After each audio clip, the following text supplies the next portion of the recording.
Hi, it's a pleasure to be here. I get really nervous at these kind of events, even though I've done quite a lot of them. But there's one trick that I have that makes me far less nervous. And I would like you to help me with this. So I want everybody to stand up, up, up, up.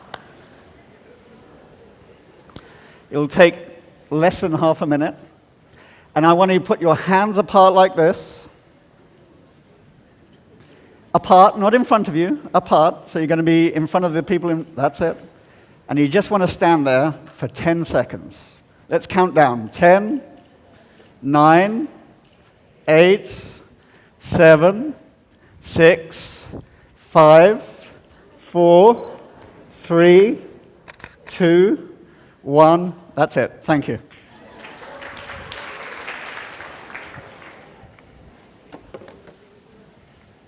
Now I'm far less nervous. Can we have the slides up, please? So 6 months ago, I started a new studio called Studio D Radiodurans. And we specialize in doing research for design and strategy. And also we specialize in doing research for consumer groups that are incredibly difficult to reach. And we service clients that have a global remit. And so we do work in the FMCG space, healthcare, telecoms, automotive, you name it. Also for global organizations. Pretty much any organization that is thinking of designing for countries other from where, that is different from where they are originally located. And we use a variety of research methods. We actually do quant research. We do a lot of things around sensing, collecting data in different ways, and analytics. But we're probably best known for our qualitative research. And essentially that means coming out of the studio and going into the everyday places that people do the things that they do and trying to understand that based on going into the context, many different contexts. And we do this worldwide. And this kind of research comes with many challenges. And in this talk, I'd like to talk a little bit about the kinds of challenges that we face when we do this work. And one of the methods that we've found to be very successful in taking the studio out of the studio for our clients. And hopefully you'll enjoy that too. So you might imagine, a multinational corporation comes to us and says, we want to understand what is going on in Thailand, or in India, or in China, or Brazil, or UK, or US. And that the work that we do, we put together a team, and we travel to a local culture, and you would imagine that it involves us translating that local culture. And that's a given, right? But why would they pay us to travel to somewhere else when there are people there already who can help them do that? And I think the biggest missing piece of the puzzle that people don't understand from the work that we do is actually we're also there to translate the organizational culture.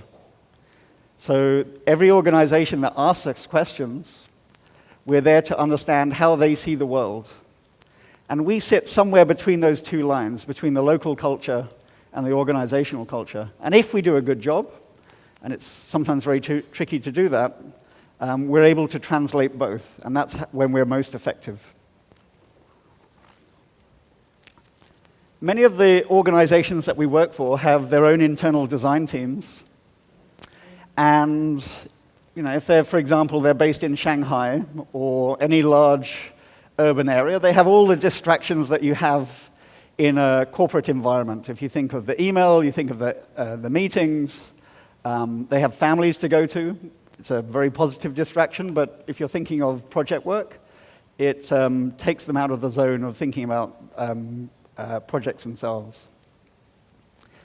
And also, because we, as a studio, specialize in consumer graphics, largely the kind of global middle class down to the base of the pyramid, so mass market, we're talking maybe 6 of the 8 billion people on the planet, not the wealthiest. The distance between the people who are doing the designing and making the decisions and the people that they're designing for is actually quite large. right? Geographically and spiritually and psychologically and from wealth. And so there's a significant gap between who they are and who they're designing for. And for certain products, I recognize that isn't necessarily an issue, right? But for many of our clients, it is an issue because they're making decisions on what to make and what to design based on poor information. Another challenge is that, corporations are corporations. They work at a certain pace, which tends to be very fast. They want the answers yesterday. We love to have a month lead-in time for projects. Sometimes it's as little as 24 hours. And this is for international projects where we're asked to travel to other locations to figure things out. By the way, many of our projects, they span from 1 week's work all the way up to a few months, 3 months' work. And actually, some people call what we do anthropology or ethnography. And if you look at that in academia, you may have months, even years, working on a single topic. We get 2-3 weeks of pure research working on things. That's the timescale that we need to work on. And it's fair to ask, what can a designer or a strategist or a team understand in that really short space of time? But that's the corporate timescale that we're working with. And for a team that is traveling around the world and going into another country, what can they possibly learn in that short space of time? And how meaningful can their interaction be with the people that they're engaging with? And actually, many corporations, I think, when they do this work, when they try and scale the work, when they try and do a lot of it, they end up with something I call tour bus ethnography, which basically feels like, okay, everybody, let's get in a bus.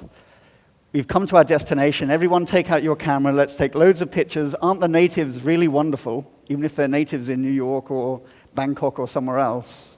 And they end up destroying the very thing that they could be drawing from through their interaction. So they're not subtle enough in the way that they're doing it.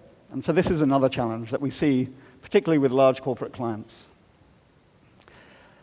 Another issue is that when we travel, when the clients often ask us where we should actually run the research. And for example, in China, there's probably, for many projects, there's 20 cities that you could choose that would be viable candidates. And in other countries, I've researched in Thailand a number of times for corporate clients, it's typically Bangkok that you would be running it here. And every single city that we go to has something that we call friction. And friction is a tax on time and energy to deal with the everyday logistical issues. And it could be weather, it could be bribery, it could be how unpredictable the environment is. And just to give you a sense of friction, so if a client asked me to go to Tokyo, the friction's about 2%.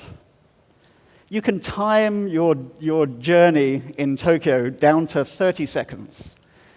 Transport is that reliable. In London, it's about 5% friction. So this is how much time my team will have that will be unproductive, time that will sap their energy, both their energy to do research, but also to design and their creativity. Somewhere like Mumbai, how many people here have been to Mumbai? Okay, Mumbai is, for me and the team, it's about 20% friction. Kabul, I'm lucky enough to have researched in Afghanistan a few times, is about 25%. There's lots of checkpoints and bits of concrete and restricted zones and so on. And if you go to certain cities in certain times of the year, like Mumbai in monsoon, you're going to get up to 30% friction. And so whatever you're planning in terms of research as a team, you're going to lose 30% of that time, and it's going to sap the energy of the team. And by the way, Bangkok, for me, is probably 10 to 12% friction, so non-productive time. So we also research very difficult to reach segments, consumer segments. So for example, think about how you would run a study in a country like Saudi Arabia, where the gender split between men and women is very significant, unmarried men and women are not supposed to be talking with one another. How do you run research as a team and get meaningful data from both men and women in that environment?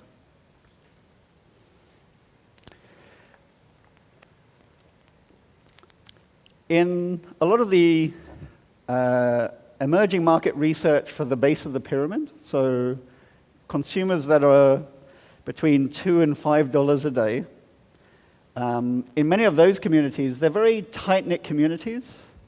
And us as a team that are coming in, we have a significantly greater wealth than the people that we're interacting with. And there tends to be a lot of suspicion. So how can you go into those environments in a meaningful way and a culturally and socially appropriate way? This, for example, is the home of a family of 4 in Mumbai. It's about the size of this part of the stage here. That's 4 people living there. How do you get into that environment and meaningfully collect data? And every research topic is challenging, or should be challenging. I don't think if it's not challenging, you probably shouldn't be doing it. But some research topics are particularly challenging.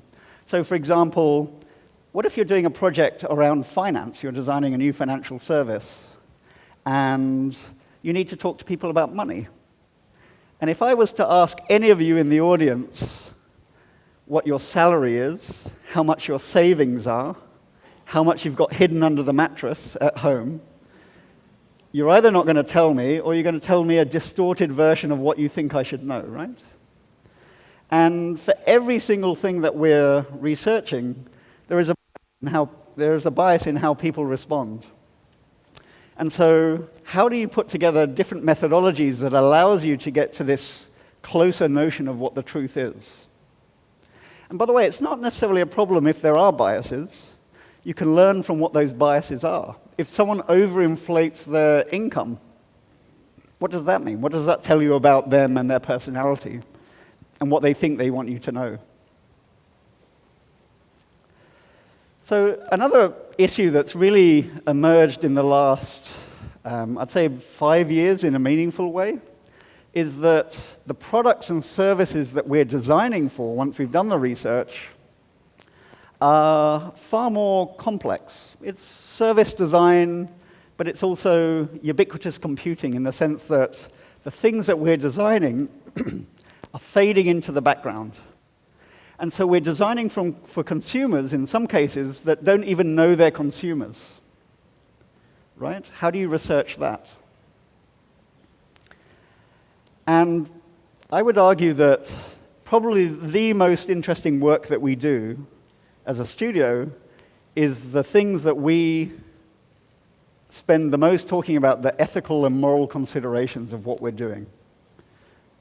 Right? And if you think of the things that we're designing that are connected, where people don't necessarily understand what they're doing in their consumption of those things, like Facebook, or a mobile phone, or an alarm clock application that wakes you up in the morning, each of those things provides data to someone, and how is that data being used? And what are our obligations as researchers when we're trying to figure things out to inform the consumers that we're interacting with?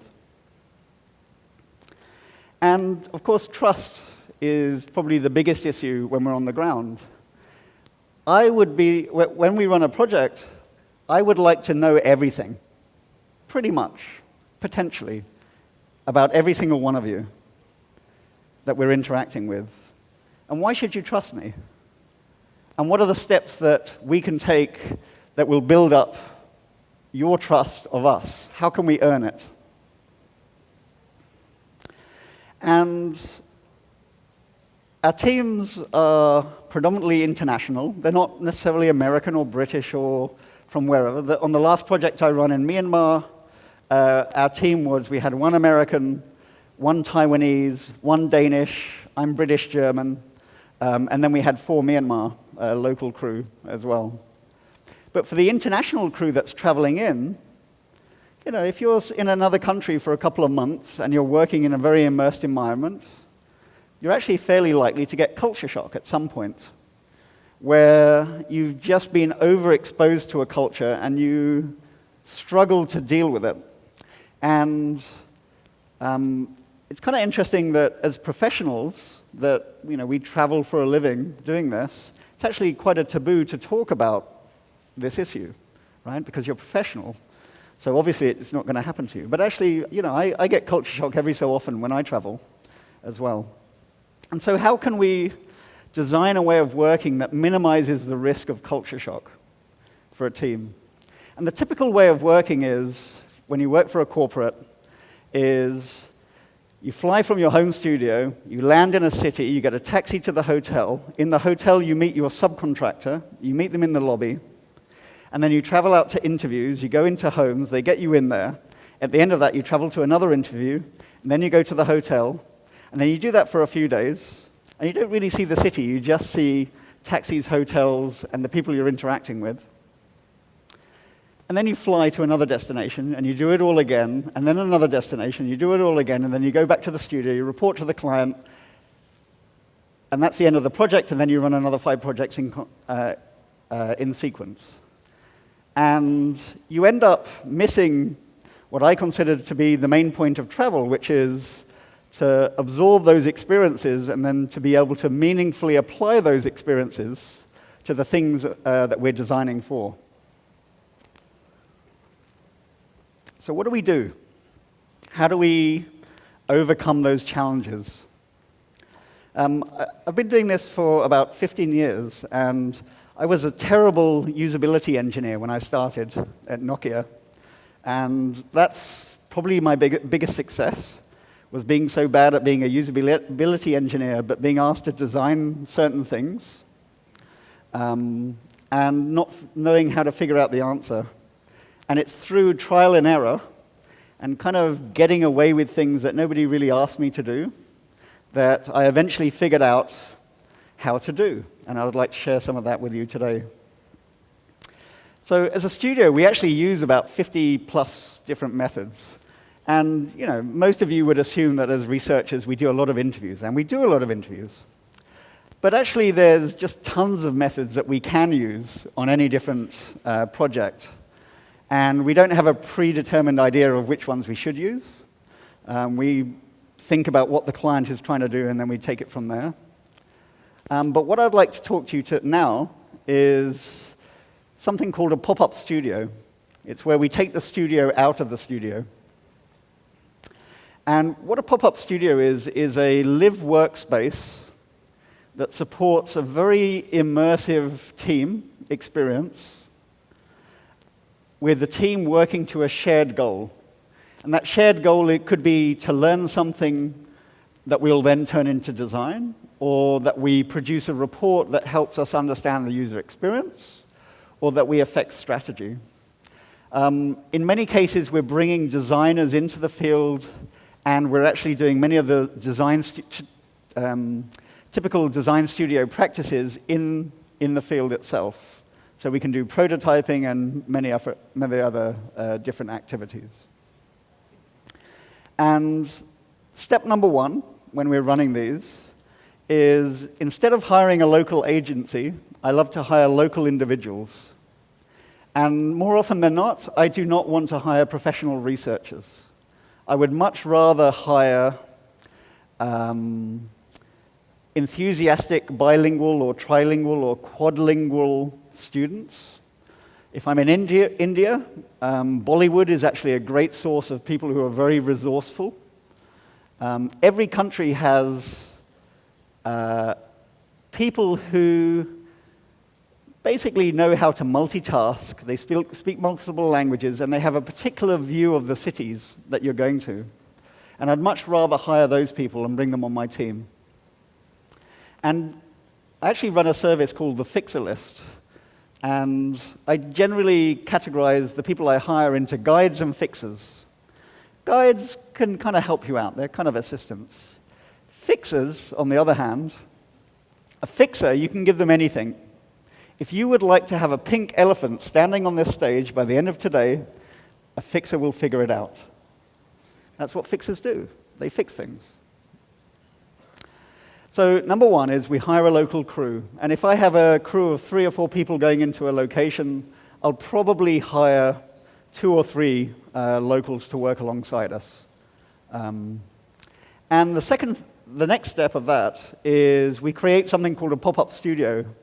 And I've run these around the world, everywhere from Rio de Janeiro to London to Berlin to Los Angeles to Kabul to Tokyo.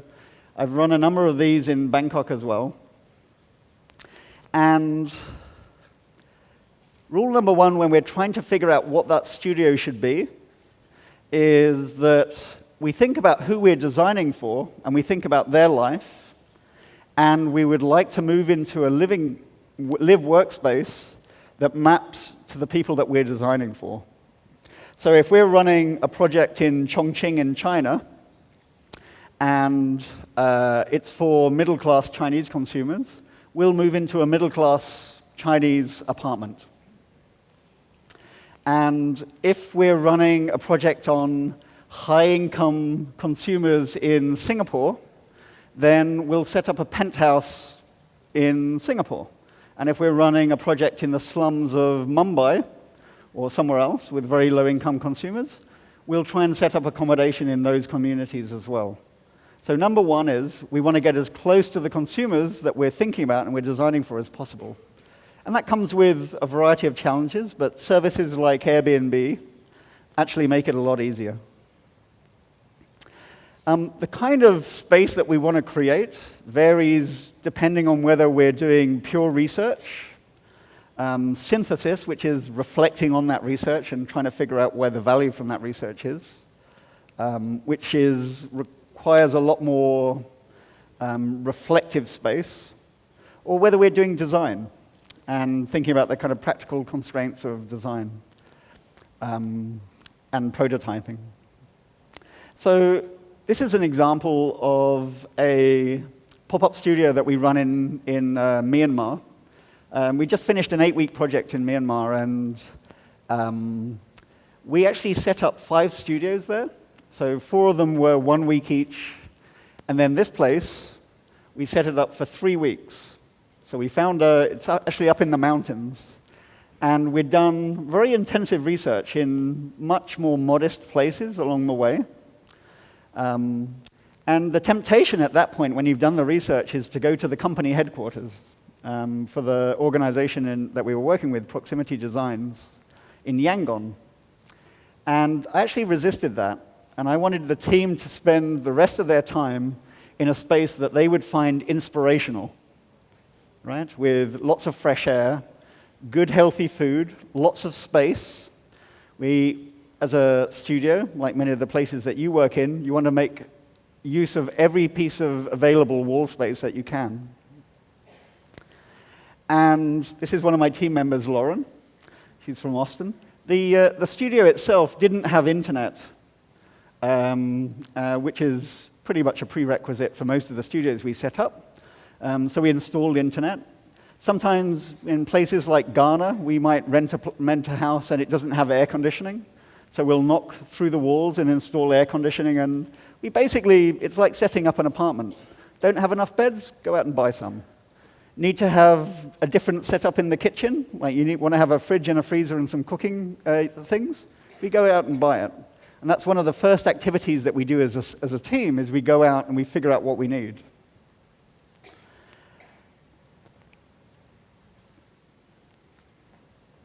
So we also have a mobile office set up. So we can set up servers, set up networks, printers, whatever it is that you need, we can take it. We have a mobile kit, and so we can set up pretty much anywhere. In most studios, we also like the team to have sufficient mobility. And we can use public transport, and we do, and we can use taxis. But in most cities, actually, Bangkok included, motorbikes or motorcycle are going to be the very quickest way of getting around. Actually, in a city like Kabul, it's the best way to beat what is horrific traffic jams, is having motorbikes. Another one that we do is that we buy bicycles. And the difference between seeing a city in a taxi and seeing the city from two wheels where you can ride around and then stop and interact with people is significant. And so as a team, we often have a fleet of bicycles, and at the end of the project, we give them away, for example, to a local school or people that we've worked with.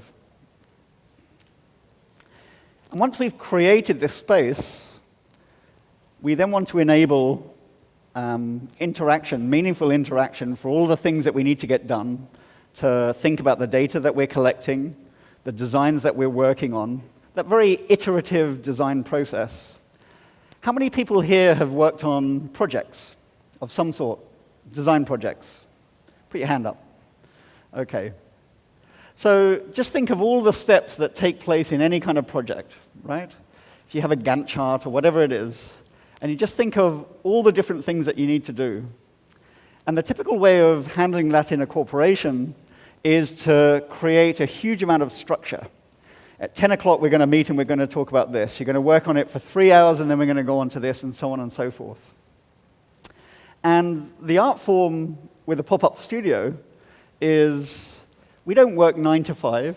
We kind of work from the moment we get up to the moment we fall asleep, right? It's kind of 16-hour days. But the art form with a pop-up studio is that you can make a 16-hour day not feel like work. Okay? Where people will be thinking about the topic and will be immersed in the topic that they're working on from the moment they get up to the moment they go to sleep. And the more that we can create these conducive spaces for social interaction, where people talk about the things that they need to get done on a daily basis, the less it feels like work, if they just naturally do it. And our goal is to have no more than one structured thing on any day. And the rest of the day is just very fluid. We have a principle in the studio which we call upside down. And it's to counter this challenge of hierarchy. And so just because you can take people out of a corporation and out of these very structured working environments doesn't mean that they're going to leave that behind when they enter into a new environment. And so we're thinking of all the different ways that we can challenge the existing hierarchy. And upside down is this very simple thing, which is when we go to a new studio, the most junior member of our team, sometimes it's an intern, gets to pick the best room. And then we go in sequence, and the most senior member of the team gets whatever is left over. Unfortunately, I'm often the most senior member of the team, and I would be sleeping on sofas, out on the veranda, whatever's left. That typically happens in the first studio. If we run multiple studios, the rest of the team take pity on me, and then they typically upgrade me. But we're trying to challenge the status quo, and we're trying to challenge it in many different subtle ways, not by just talking about it, but by living it. And for our local team and our international team, we're all living in that one space together. For a local team where they're even more dependent on hierarchy, or they have even more assumptions about hierarchy and seniority, we love to challenge that. And when they see us challenge that, that typically is one of the beginning point of them understanding that this isn't business as usual, and it's an accelerator of building trust within the team. So another one of the areas, things that we do is, so we think about as a team what skills we have and what else we would like to bring in. And sometimes we bring in people for doing laundry. We sometimes have housekeepers and chefs. Occasionally I bring a masseur onto the staff if we're doing a lot of back-breaking work. And meal times and cooking together as a team are another one of those things that are very significant in building trust. And we don't do something where we say everyone has to be at the meal. It's around whether people want to be there. And the simple act of cooking something from your own culture and serving it up to an international team and them eating it and them doing likewise and then ending up with these blended meals of all the different cultures around the table is a very strong and very subtle way of saying to the rest of your colleagues that you accept their culture. Again, it's another one of these things that is setting the stage for building trust within the team. We also think about the different rituals that we can have or that we can create that give structure to our time in the studios. And so this is two examples from Myanmar. So the first one is we would have one daily meeting a day, a daily stand-up, where we would talk about the work that we wanted to do that day and what we had planned for the rest of the week. And for that, we bought a local gong from one of the local shops. And so it's the sound of the gong going in the morning that is summoning everyone from the different parts of the house to the daily meeting. It's a very simple and a very subtle thing. The second one is actually more nuanced. So for people who are traveling and they're away from home, whether they're local or international team, they're away from their family and they're away from their peer groups, the time of the day when they're most vulnerable is actually first thing in the morning. And I'm pretty sure that most people in this room will have rituals around waking up. And it could be related to showering, or the food that you eat, the things that you drink, how it is served, what else you do, whether you read the news or check Facebook or whatever it is that you do. And actually, it's a subtle thing, but the hot drinks that you have in the morning are probably, if you think of one thing that you are going to bring from another country to where you're traveling to, if you bring the things that are related to hot drinks, that is the thing that is the most grounding activity for most people when they travel. And it's the thing that most offsets the onset of culture shock. And if you take that away, it can be very, very disheartening. I'm a complete coffee addict, and so are many of my crew. So we tend to bring a lot of coffee with us, and we set up coffee grinders, and we can make cappuccinos and all the rest of it. So rituals as part of creating that creative space. And we're looking for spaces that are within this house that we can work all together as a team, side by side. And then we're looking for pockets where teams can work separately. And then spaces where, this is from the pop-up studio in Myanmar, spaces where people can work alone, where they feel inspired. And certainly for a lot of things that involve writing up or kind of analyzing what we've learnt. Spaces with good middle distance that you can stare into and contemplate work very well. So most projects that we work on, most pop-up studios, have this emotional flow. People arrive in a foreign country. Let's say you're traveling to India, and you've got a team coming from, let's say I've got a Thai person on the team, and someone from the US, and someone from Denmark. We arrive, and we go through this honeymoon period. Nothing can go wrong, right? I mean, it's just magical. It's holiday. It feels like I'm somewhere exotic, and I'm being paid for it. No shit. Wow. How did that come off? Oh, yeah, I've got a studio, that's why. And then it's that moment of getting into your stride, and you get into that daily rhythm, right? And that's where we're setting up those rituals for the day and the process. And then some point close to the end, there's this dip where you realize that you've got a load of work to do, and you're not quite sure whether you're going to get there in time, right? And so there's this emotional low. And sometimes that dip is really intense. And if you work in environments, for example, you're working in slums and you're wading through open sewers every day to get to work, and it's monsoon, and you're dealing with mosquitoes, and you don't have running water and all the rest of it, it can be very, very intense. And then there's the home straight, and then typically right at the end, people feel a little bit happier. And actually, one of the things that we do right at the end of a project, typically, is I love to get the team. I never tell the clients this, so this isn't on video, right? Oh. I love to put the team into the best accommodation that we can put them in. Because in the rest of the project, they'll be compromising on everything that you would expect on business travel. Privacy, bathing, time off, forget all of that, right? They may or may not have access to what you would expect on business travel. But right at the end, a couple of days, I love putting them into the most inspirational places that they can go into. And I've taken teams to places like Lhasa in Tibet, or to tea plantations in Malaysia, or to organic farms in India, up in the rainforest in Brazil, just places that will totally inspire them. And we bill the client for it, so it's kind of work time, but it's time also that the team have to reflect on their experiences. We call it decompression.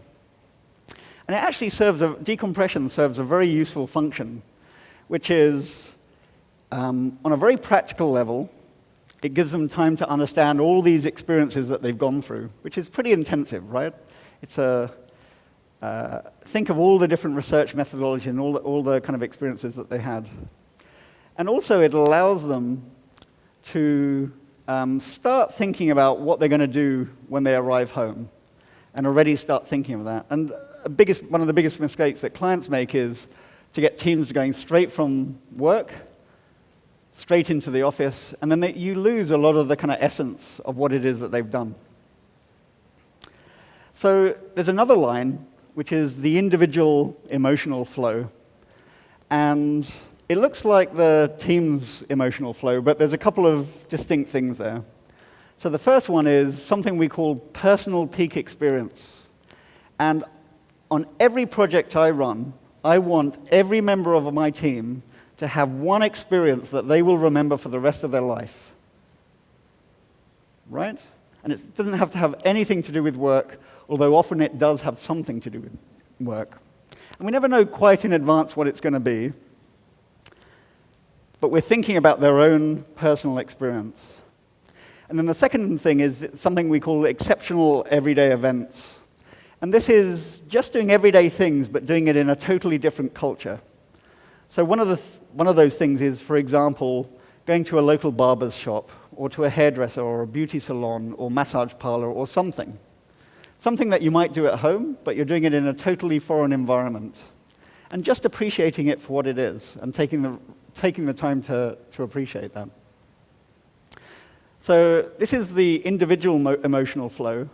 And after I'd researched this and reflected on a lot of projects, I ended up having a conversation with someone at Walt Disney Imagineering.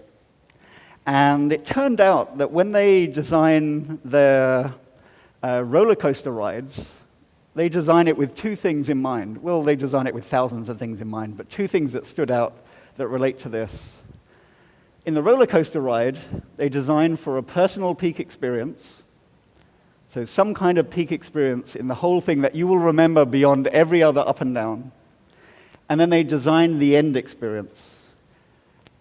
And they told me why, is that a year after, when they're reflecting on the whole project or the whole roller coaster ride, those are the two things that they will remember. Those two simple things. And actually, one of the challenges that we have is that our clients and our stakeholders in our corporate environment, when they open their inbox, they have 500 emails that they're pressured to read. And even if they've commissioned our work, how much time are they really going to spend reading it? And the greater the experience of the team that goes in field, the more they talk about it when they get back, and the more the client has an anticipation for what's coming. And so actually designing an experience, a pop-up studio experience, is really designing the environment for people to absorb what it is that you create, which in a consultancy turns out is a very good thing. So I'm going to leave you with this thought, which is, somebody described the pop-up studio experience as the holiday romance without the holiday and without the romance. And I really like that, because I think everyone here can remember a time where we went with friends, sometimes very good friends and sometimes intimate friends, to places and had experiences. And there's things about those experiences that really shaped who we are and what we want to be. And when we think back to other times in our life, those are the things that we think of, and we have very warm feelings about them. And that's actually, turns out, is kind of what we do when we set up the pop-up studio. So with that, I'd like to say thank you.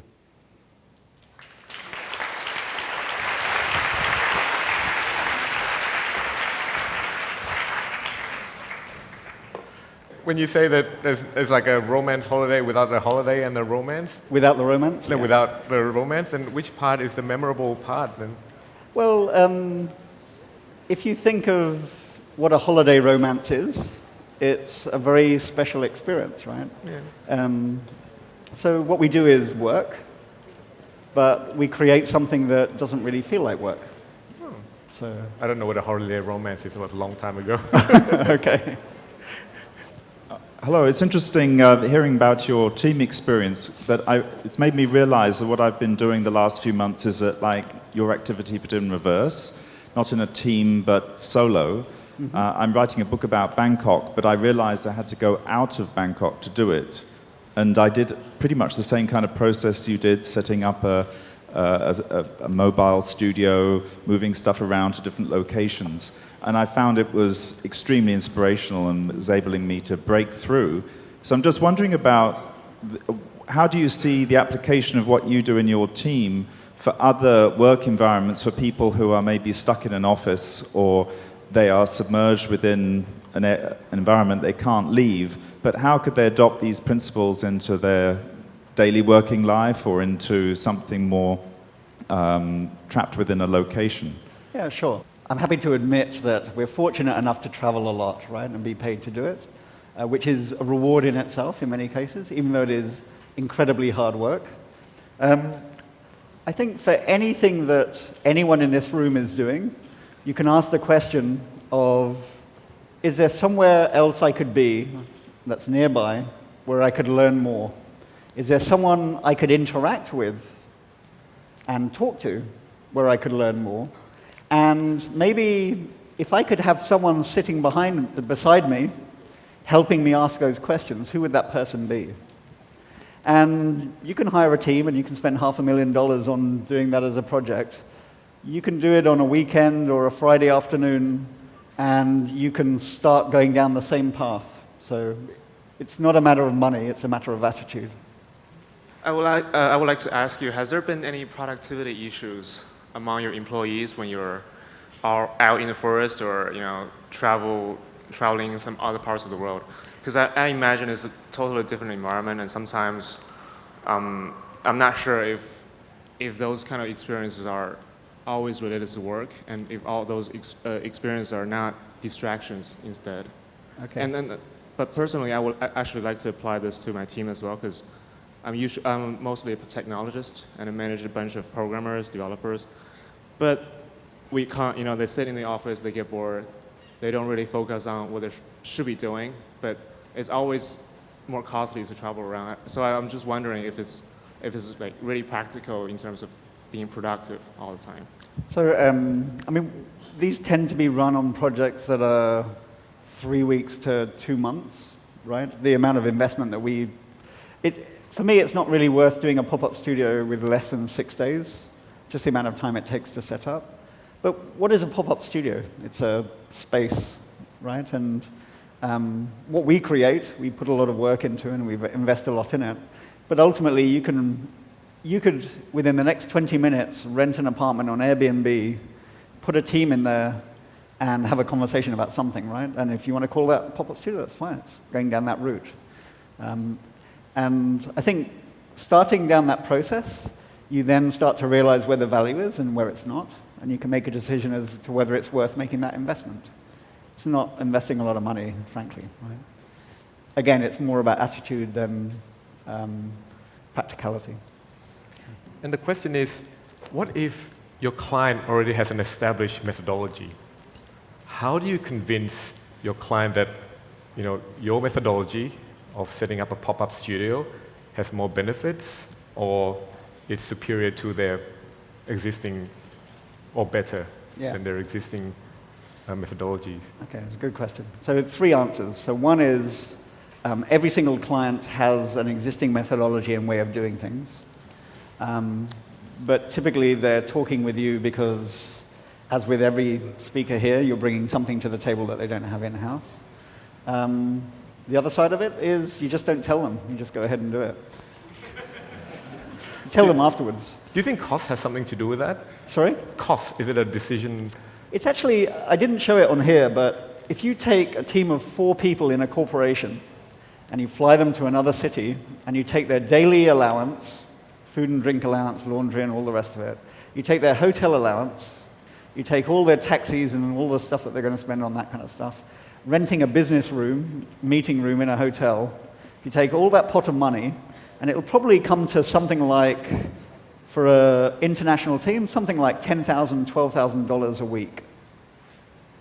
Okay, who in this room would like to have $10,000 for your amazing apartment for 1 week? Put your hand up. Yes. You, sir, you're going to get 10,000? No. But so basically, from a cost point of view, it actually comes out, you would probably do it for $3,000 for a week or $1,000, right? So that leaves a lot of money to actually do all these other things like buy motorbikes or bicycles or stock the fridge or get a cook in or have all the experiences that are actually really rewarding but don't necessarily cost a lot of money. It's not about cost. It's not about cost. The flip side of that is some clients that hire you, they have very strict procedures about how you process receipts. So we actually write a lot of our own receipts, so we kind of sidestep.